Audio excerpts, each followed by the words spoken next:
segues into that next question, which is, it's been stated that these charter schools, the students cost about $2,000, or they would get $2,000 more than the traditional schools. And that would reduce the available funding for traditional schools by millions, as well as take needed funds directly out of traditional schools at the local level. So, who would like to start off? Let me pick up on that one too. That argument is only a partial argument, as you would expect. Just imagine a school system and one kid is going to leave and go to a charter school. So the funding, that is the state portion of the funding only, no local property tax money at all. The funding for that child is going to go with that child to the new charter school. That's true. So that system, the regular system, and those kids are going to be have that much less funding to operate their school. Now, the opponents to this are going to say, well, we've got all these school buildings sitting vacant. And that's really a fixed and variable cost argument. So what you have to do is you have to say, well, if the kid goes, what it was going to cost to educate that particular kid goes too. So the school district loses the revenue that they were getting from the state, but they also don't have to spend the additional money that would have cost to educate that child. So the question is, which is larger? They're losing the money, but they're also losing the costs. Well, I happen to have done a study with two fabulously brilliant Georgia Tech students that looks at this information school district by school district for all 180 school districts. And it turns out that 88% of our kids are being educated in districts where their district will actually be better off financially. All the kids that stay in the regular school will be better off financially at about an average of $1,000. So that a kid, for 88% of our students, if one of their fellow colleagues decides that they're going to go to a charter school, some funding, which I understand it's funded at the lowest, the funding is at the lowest 5 schools. Lowest 4%. Lowest 4% of the 4 school districts. So the funding is low already. So the funding does leave the school system, and that's what they're squealing, I shouldn't use that word, squealing about. So the funding does leave that school district, but their costs also fall. So using their own numbers and their own accounts and absolutely standard uniform research procedures, it turns out that they're $1,000 better off. They're going to have an extra $1,000 to spend on the kids that remain. For the Atlanta Public Schools, that number is $4,300. For a number of districts, it's like $2,200. So when we're all talking about this amendment in a number of places, and one of my friends said to me, the people who are going to vote on this, a lot of people have been told by their school district that if the charter schools are going to suck money out of the regular school system, and your kid is going to lose their band program, or your kid is going to lose their athletic program. And that is absolutely demonstrably false, because there's going to actually be an extra $1,000 or $4,000 to put in that athletic program and to put into that the band or whatever. So, Rich, using what we just heard here, you gave the story of the charter school that arose out of 5 different systems. What was their experience? Did Armageddon happen within those 5 school systems, and they had to close the schools and the band programs went away? And what was the result there? Those school systems are still open and they're functioning, and for the parents who are comfortable or satisfied with the level of service that those school districts are providing, their kids are still there. But for those parents who wanted something a little bit extra, they've had the opportunity now to be a part of a public charter school that provides them at a higher level of academic performance. And I also want to point out, too, that when the argument is made that somehow or another that money is going to leave these school districts and all these services are not going to be able to be provided in the traditional sector, I would like to point out that I have a daughter who attends 2 public charter schools who started out with about a 25% deficit when you looked at the actual amount of revenue, as Dr. Reese alluded to. They started out, $4,000 plus in the hole compared to what a traditional school would get in funding. But they have an outstanding band program at Drew Charter School. Matter of fact, they have an orchestra. They also have a golf program. where they had a public-private partnership with the Charlie East Golf Course, and my second grader has a rotating PE class, where she goes and she learns how to get her a putting game and a short game. She works on that in the second grade. I can also tell you about Kip, where my oldest daughter attends. Well, they're operating on less funding again, but yet we were able to have a state-ranked debate team. We were able to have a division champion soccer team. And oh, by the way, we didn't have a gym. We just had this old field that we converted from the back of a church that was next door. That's what they practice in. All right? So we were still able to provide all of these things of sports, music, and other things like debate and art and choir. We did all of that over the last 4 years at my daughter's two schools with less money than the current district says that they can't deal with losing in the event that this amendment will pass. Professor.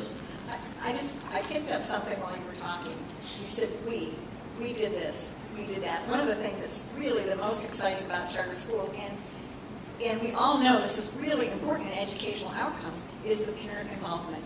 If the kid is in the charter school, the parents have to be involved.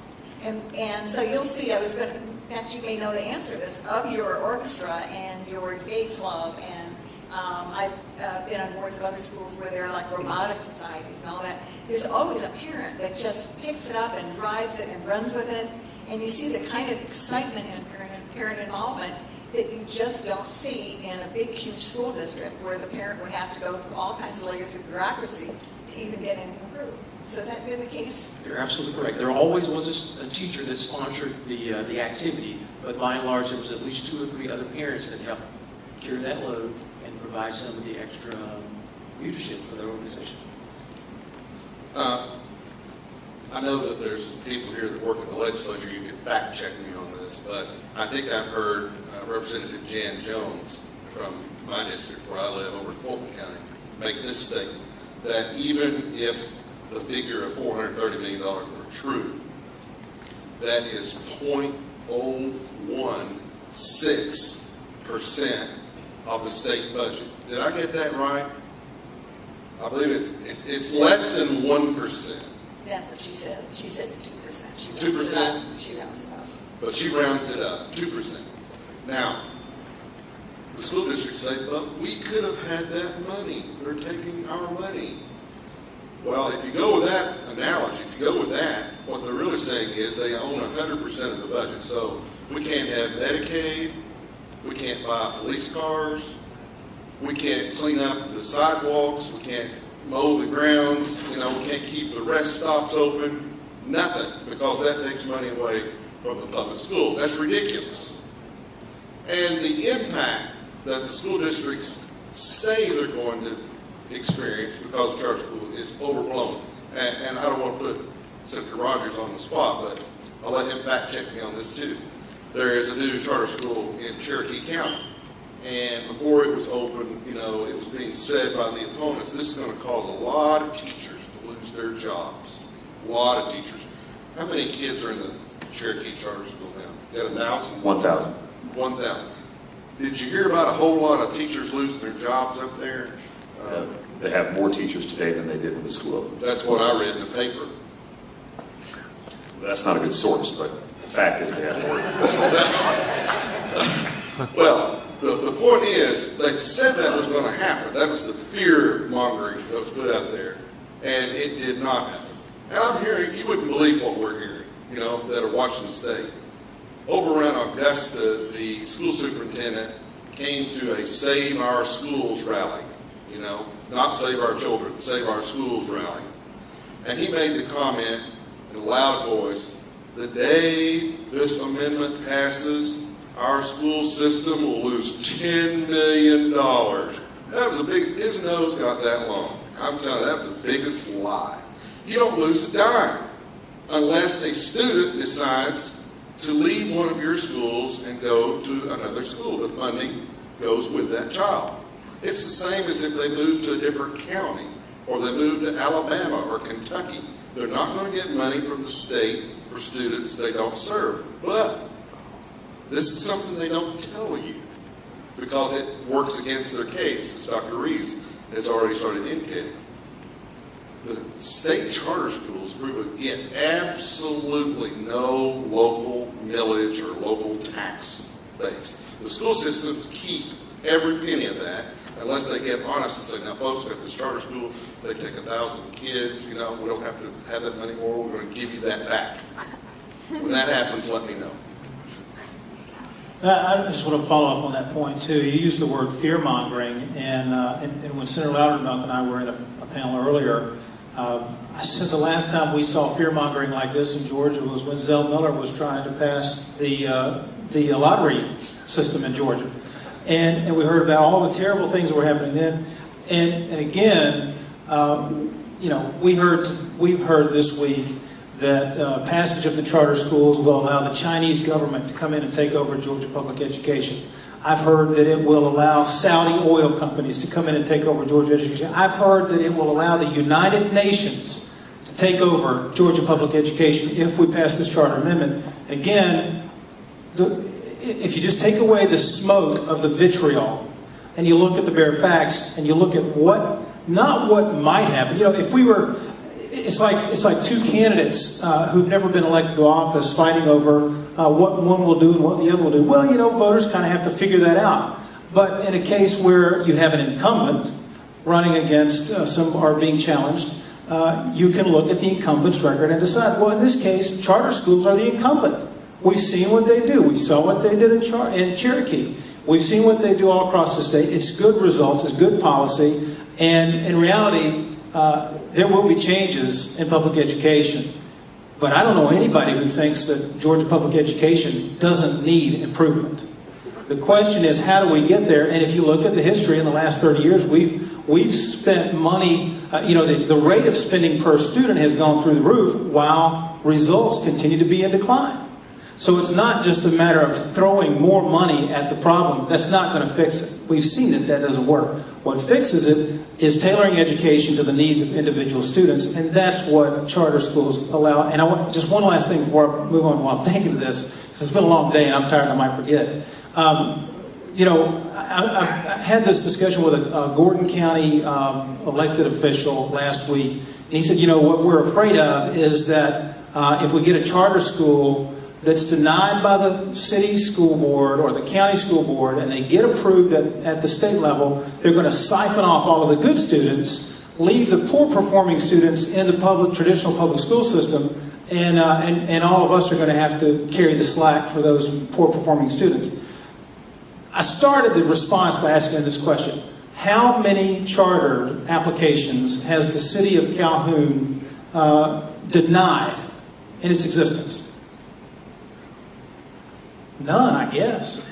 Well, that's because the parents in Calhoun are satisfied with their school. There's not going to be a rush to create new charters in places like Bartow County and Cartersville City and Rome City, where we've got good performing schools. This is to give a chance, an opportunity, a hope, a little glimmer of possibility for kids who are stuck in those systems that just won't do what they're required to do. And it is an economic development issue. That's another argument for another time. I'll stop there. Mo, you used my restaurant analogy again. If you like Big Macs, you're not going to go to Burger King. You're going to keep going to McDonald's, right? And if you like Whoppers, you're going to go to Burger King, and you're not going to go to McDonald's. I mean, their whole logic, as with just about everything that they throw against the wall, is completely backwards. It's not the students who are doing exceptionally well that are going to wake up one day and say, wow, we're doing great at this school. Let me go to a different one. That's not going to happen. It's the kids that are doing poor that are going to say, this isn't working for me. Let me go to another one. I mean, it's almost like they take the most logical view and spin it 180 degrees and then they try to apply that. But let me just say, the two biggest lies in this whole argument surround money. First, we're going to start with this idea about the money and them losing money, okay? I want you to think about this. Today, there are thousands of students that go to school in Bartow County. Undoubtedly, over the Christmas break, there'll be a few of them that move. And let's just assume for a moment a few of them move to my home county of Cherokee County, right? Let's assume 10 kids move. The next time they have the FTE count, those 10 kids are going to show up in Cherokee County's counts, right? The state is going to take the money they were using and sending to Bartow County. They're going to say, wait a minute, those 10 kids are now in Cherokee County. We're going to send the money to Cherokee County, as they should, right? Have you ever heard a school superintendent say, you know, it is just totally unfair that those children left to go to another public school system and that their money followed them? The money for those 10 kids should stay in Bartow County even though they're being educated in Cherokee County. Has any superintendent ever made that argument? You've given them a good idea, they might. But that is the exact argument they're making with public charter schools. They're saying, if a child leaves my public school system and goes to another public school system, I should be allowed to keep the money for that student, and it shouldn't follow, the state money should not follow that student. So that's big lie number one. Big lie number two actually frustrates me more, and it probably does Christian and Barry. And for those who follow this, and I don't want to get too deep into the politics of this, but you ought to be mad when people behave this way. When we introduced this legislation, the public schools, traditional public schools came to us and they said, we're totally opposed to it because you're going to use local money. Isn't that what they said? And what they said was, if you will just not use local money, then we're fine with it. So what did we say? Well, it's going to be real tough on the charter kids, but all right. We'll take the local money out of it, even though I think that's fundamentally wrong. I think if I'm paying property taxes to my county, money ought to follow to the school of their choice. But we said, okay, we'll take the local money out of it. Now, after doing that, they're coming back and saying, well, you're going to give them a little more state money than the regular kids. Now, think about that logically. These are the same people that come to us and tell us that $9,000 is not sufficient enough money. Then they say, we don't want you to use the local money for those kids, and we agree with them. And then they say, well, now you're going to give them more state money. So the $9,000 is not enough, but the $5,500 is too much for the charter kids? Follow that logic there. What are they saying about those kids? Honestly, I mean, it really boils down to that. What are they saying about those kids? If you come to our system, you should get $9,000 and a whole lot more. But if you go to that system over there, you shouldn't even be allowed to have $5,500. I just don't want to live in a state where I have government bureaucrats picking and choosing the kids and saying, this one's good enough to give $9,000 to, this one, just forget about it. We don't even want them to have $5,500. The level of hatred that must go into that, it's really sad that people behave in this way. I mean, they're all of our kids. These kids are Georgia kids. We want them to get a good education. Why would we sit around and pick and choose and say, this one is worthy because they decided to stay in our system, but this one is not worthy because they dared to leave the system? It's really, if you think about the core of their argument, it's pretty sick that they would want to pick and choose and punish children simply because the parents want to make a better choice for that child's education. Senator, while you're on that subject and you've been making some local analogies, in Bartow County we have two school systems, Bartow County and City of Cartersville. What happens when a child leaves this county system and moves to the city, or vice versa right now, predominantly with the FDE money? Well, the state money follows the child. You can't really have it any other way, but you can even take that down to the local level. All right, let's take Cass Middle School, and we'll say Woodland High School. I'm going to assume for a moment there are far more students at Woodland High School than there are at Cass Middle School. The local system itself is not going to send the same dollars to Cass Middle School as they do to Woodland High School because there's more students there. So they acknowledge you fund education on a per student basis. You send more money to schools with larger student populations, you send less to schools with less student populations. So that's already acknowledged in the way that we fund education. Again, it's the state. The state's interest is not whether a child goes to Cartersville or Bartow County. The state's interest is to say, we're paying half the cost, and whatever public school that child is going to, that's where we're going to send the money. But again, it goes back to my point about them being disingenuous. You've never heard them argue that when the child goes from Bartow system to Cartersville, that the money shouldn't follow the child. But if a child dare go from public school system A to public school system B, and that happens to be a public charter school, then it's like all hell's going to break loose. We don't want that money following the child. It's just so disingenuous. Tony, I want to come back to you with a follow-up real quick. If I just may add, and what the school district superintendents will say, and some elected board members, is, well, we have fixed costs. I think you referred to that a minute ago. And, you just heard Drew Charter School down in Atlanta is one of the best charter schools in the country. And they're doing such a great job, and the kids are all kids from an area where you know, the euphemism is a lot of them are eligible for free and reduced lunch. When I grew up, it was called poor. I was poor. These are kids, you know, that deserve better options in education, okay? So they only have an elementary school, and they decided, okay, our kids are having to leave our school, elementary, middle, excuse me, and now where are they going to high school? They're having to go back to high schools, some of them that are not that good. So they applied to Atlanta Public Schools. We'd like to expand and have high school. Doesn't everybody love Drew High School, Drew Charter School? Absolutely. Everybody loves Drew Charter School. Nobody in APS says Drew Charter School is a bad charter school. They brag about it. It's great. But when they asked them, can we now start a high school, the answer that came back immediately was no.